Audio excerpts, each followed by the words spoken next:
नमस्कार मंडळी. मागच्या वेळी आपण HTML बद्दल बोललो होतो. आठवतंय? म्हणजे वेबसाईटचा सांगाडा. पण मग फक्त सांगाडा कसा चालेल? वेबसाईटला सुंदर कोण बनवतं? तिला हे रंग, हे रूप, हा आकर्षकपणा येतो कुठून? चला तर मग आज याच प्रश्नाचं उत्तर शोधूया. तर खरी गंमत इथूनच सुरू होते. विचार करा, फक्त HTML वापरून बनवलेली वेबसाईट कशी दिसेल? एकदम साधी आणि खरं सांगायचं तर कंटाळवाणी. असं समजा की जगात रंगच नाहीत. सगळं काही फक्त काळं आणि पांढरं, नुसता काळा टेक्स्ट आणि पांढरी बॅकग्राऊंड. हे समजून घेण्यासाठी ना आपण एक घराचं उदाहरण घेऊया. HTML म्हणजे काय? तर घराचा फक्त सांगाडा, फक्त भिंती आणि छत. कामापुरतं ठीक आहे, पण ते सुंदर दिसतं का? नाही, ते फक्त एक स्ट्रक्चर आहे. मग या साध्या सुध्या सांगाडाला एका सुंदर सजवलेल्या घरात कोण बदलतं? कोण आहे हा वेबसाईटचा इंटिरियर डिझायनर? ही जी उत्सुकता आहे ना, तीच आपल्याला उत्तराच्या अगदीच जवळ घेऊन जाणार आहे. आणि ते उत्तर आहे CSS. हो, CSS हाच तो वेबचा इंटिरियर डिझायनर आहे. याच CSSमुळे वेबसाईटला स्टाईल येते, रंग मिळतात आणि एक वेगळी सुंदरता येते. अच्छा, तर CSS म्हणजे कॅस्केडिंग स्टाईल शीट्स. आता हे नाव थोडं टेक्निकल वाटू शकतं, बरोबर? पण ते बाजूला ठेवूया. सोप्या भाषेत लक्षात ठेवायचं तर CSS म्हणजे आपल्या वेबसाईटचा मेकअप आणि तिचे कपडे. किती सोपं आहे. बरं, मग हे CSS लिखायचं कसं? अहो, हे खूपच सोपं आहे. अगदी एखाद्या रेसिपीसारखं. आणि या रेसिपीमध्ये फक्त 3च मुख्य गोष्टी आहेत. चला, बघूया काय आहेत त्या. फक्त 3 सोपे प्रश्न लक्षात ठेवायचे. कोणाला, काय आणि कसं. सिलेक्टर म्हणजे कोणाला स्टाईल करायचे ते निवडणं. प्रॉपर्टी म्हणजे काय बदलायचंय.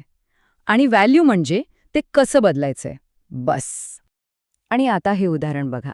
किती मस्त आहे. अगदी आईच्या रेसिपीसारखं. कोणासाठी? मुलासाठी. काय करायचं? भाजी खायची. कशी? तिखट कमी घालून. पाहिलं? CSS म्हणजे नेमकं हेच. अगदी इतकंच सोपं. चला, आता आपण CSS मधल्या एका अत्यंत महत्वाच्या नियमाकडे वळूया. हा नियम एकदा का समजला की मग सगळं एकदम सोपं होऊन जातं.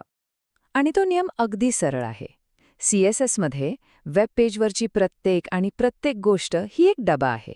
हो, आपण जे काही बघतो, मग ते एखादं अक्षर असो, फोटो असो किंवा मोठी हेडिंग, CSS त्या सगळ्याला एक बॉक्स म्हणूनच बघतं. आता ह्या प्रत्येक डब्याला ना 4 थर असतात. सगळ्यात आत मध्यभागी असतं कंटेंट, म्हणजे तुमची खरी वस्तू, टेक्स्ट किंवा इमेज. मग कंटेंट आणि डब्याच्या भिंतीमध्ये जी मोकळी जागा असते तिला म्हणतात पॅडिंग. त्या डब्याची जी भिंत असते ती म्हणजे बॉर्डर. आणि सगळ्यात बाहेर म्हणजे एका डब्यापासून दुसऱ्या डब्यापर्यंतचं जे अंतर असतं त्याला मार्जिन म्हणतात. आणि हे समजून घेण्यासाठी अमूल बटरच्या डब्याचं उदाहरण. क्या बात आहे, एकदम परफेक्ट आहे. बघा, डब्यातलं बटर म्हणजे कंटेंट. बटर आणि डब्याच्या भिंतींमधली जी छोटीशी जागा असते ती झाली पॅडिंग.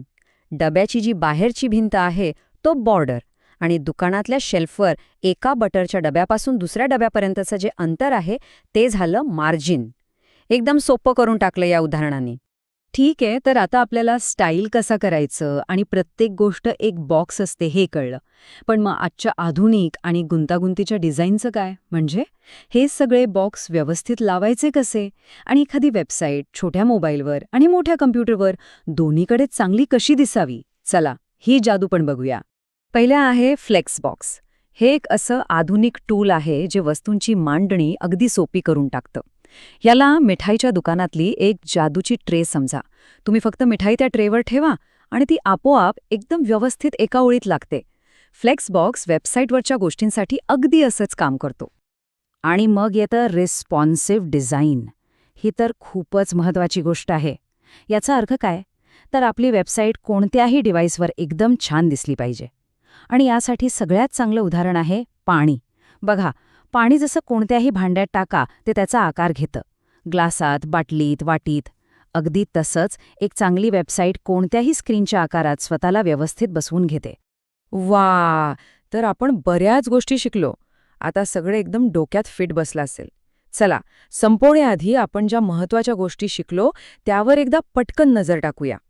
तर लक्षात ठेवूया, HTML विरुद्ध CSS म्हणजे काय? सांगाडा विरुद्ध इंटिरियर डिझाईन. CSS सिंटॅक्स, सोपी रेसिपी, कोणाला, काय कसं? बॉक्स मॉडेल आठवते? आपला अमूल बटरचा डबा. फ्लेक्स बॉक्स, वस्तू मांडणीची जादूची ट्रे. आणि रिस्पॉन्सिव्ह, पाण्यासारखं, कोणत्याही स्क्रीनला फिट. एकदम सोपं. म्हणजे दिवसभराच्या चर्चेनंतर सगळ्यात महत्त्वाचं वाक्य काय असेल तर ते हेच आहे. HTML घर बांधतं आणि CSS ते घर सुंदर बनवतं. एकानं पाया रचला तर दुसऱ्यानं त्यात जीव ओतला. तर मग डिझाईन करण्यासाठी लागणारी सगळी साधनं आता आपल्याकडे आहेत. सगळी माहिती मिळालीये. मग आता प्रश्न एकच उरतो. आपण आपली वेबसाईट रंगीत कधी करणार? चला तर मग कामाला लागूया.